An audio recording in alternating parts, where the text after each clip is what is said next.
एक कहानी। एक बार किसी रेलवे प्लेटफॉर्म पर जब गाड़ी रुकी तो एक लड़का पानी बेचता हुआ निकला। ट्रेन में बैठी एक सेठ ने उसे आवाज़ दी, ए लड़के इधर आ। लड़का दौड़ कर आया। उसने पानी का गिलास भरकर सेठ की ओर बढ़ाया तो सेठ ने पूछा, कितने पैसे में? लड़के ने कहा 25 पैसे। सेठ ने उससे कहा कि 15 पैसे में देगा क्या? यह सुनकर लड़का हल्की मुस्कान दबाए पानी वापस घड़े में उड़ेलता हुआ आगे बढ़ गया। उसी डिब्बे में एक महात्मा बैठे थे जिन्होंने यह नज़ारा देखा था कि लड़का मुस्कुरा कर मौन रहा। जरूर कोई रहस्य उसके मन में होगा। महात्मा नीचे उतरकर उस लड़के के पीछे पीछे गए। बोले, ए लड़के ठहर जरा, यह तो बता तू हंसा क्यों? वह लड़का बोला, महाराज मुझे हंसी इसलिए आई कि सेठ जी को प्यास तो लगी ही नहीं थी, वे तो केवल पानी के गिलास का रेट पूछ रहे थे। महात्मा ने पूछा, लड़के तुझे ऐसा क्यों लगा कि सेठ जी को प्यास ही नहीं लगी थी? लड़के ने जवाब दिया, महाराज जिसे वाकई प्यास लगी हो वह कभी रेट नहीं पूछता। वह तो गिलास उठाकर पहले पानी पीता है, फिर बाद में पूछेगा कि कितने पैसे देने हैं। पहले कीमत पूछने का अर्थ हुआ कि प्यास लगी ही नहीं है।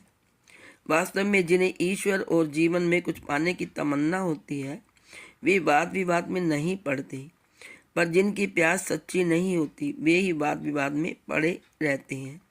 वे साधना के पथ पर आगे नहीं बढ़ते। भाव ये है कि अगर भगवान नहीं है तो उसका जिक्र क्यों, और अगर भगवान है तो फिर फिक्र क्यों? मंजिलों से गुमराह भी कर देते हैं कुछ लोग। हर किसी से रास्ता पूछना अच्छा नहीं होता। अगर कोई पूछे जिंदगी में क्या खोया और क्या पाया तो बेशक कहना, जो कुछ खाया वो मेरी नादानी थी और जो कुछ पाया वो गुरु की मेहरबानी थी, वो रब की मेहरबानी थी। दोस्तों, खूबसूरत रिश्ता है मेरा और मेरे भगवान के बीच। मैं कुछ ज़्यादा मांगती नहीं और वो कम देता नहीं। जन्म अपने हाथ में नहीं, मरण अपने हाथ में नहीं, पर जीवन को अपने तरीके से जीना अपने हाथ में होता है। मस्ती करो, हंसते रहो, मुस्कुराते रहो, सबके दिलों में जगह बनाते रहो, अच्छे कर्म करो।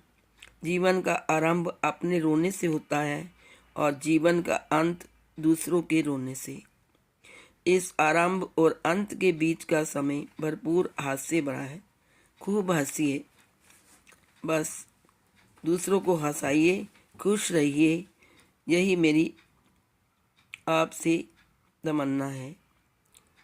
और हंसना ही जीवन है, खुश रहना ही सच्चा जीवन है।